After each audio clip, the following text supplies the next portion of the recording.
We'll talk about UFC 241 in just a moment, but let's talk about Conor first, Ariel. What impact do you think this will have on a potential return to the UFC? At this point, Ryan, it's a little early to tell. I don't suspect it will delay his return or preclude him from coming back. As you mentioned, a report of this incident actually came out in April via the Irish Mirror. Now we're just getting the footage via TMZ. But the bigger picture, of course, is that this is another incident that Conor McGregor finds himself in. More hot water, more issues outside of the cage. The fans certainly losing a little bit of patience. It's getting hard to defend all these actions. But as far as him returning, I don't think this stops him from returning. Important to note, he's recovering from a broken left hand. They were hoping that he would return later this year. I don't think that's going to happen at this point. So last I heard, they were targeting early next year for his potential return, but there's a lot of hurdles they have to overcome before that happens. Yeah, including possibly that situation. Now let's talk about UFC 241. The biggest storyline coming from the open workouts was Nate Diaz.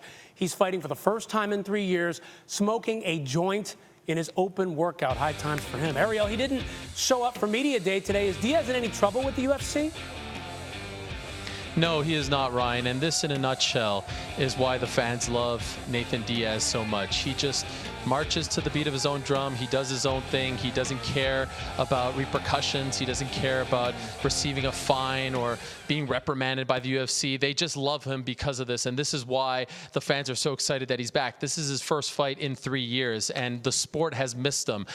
He says, and his team says, that that was just CBD, and that is legal as far as USADA, the United States Anti-Doping Agency, is concerned. We'll see if it leads to anything, if there's THC found in his system afterwards. But no, he just didn't want to show up to media day today. And again, that's vintage Nate Diaz. He didn't feel like doing it. He said he talked to the media yesterday. He said, I gave him enough. I'm good for the rest of this. So we'll see him tomorrow at the weigh-ins. He'll weigh in. He'll do the face-off. But no, I don't suspect that he's in any hot water with the UFC. They just want him to fight at this point. I guess you can do that if you're Nate Diaz. How about that, Ariel? Thank you so much for joining us.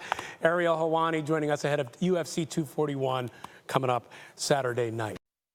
Hello, everyone. It's Ariel Helwani. I just came here to thank you for watching our ESPN YouTube channel. It's the best. You know what else is the best? The ESPN app. You can get highlights, analysis, all that stuff and more. And if you want premium content and live streaming sports, there's only one place for all of that.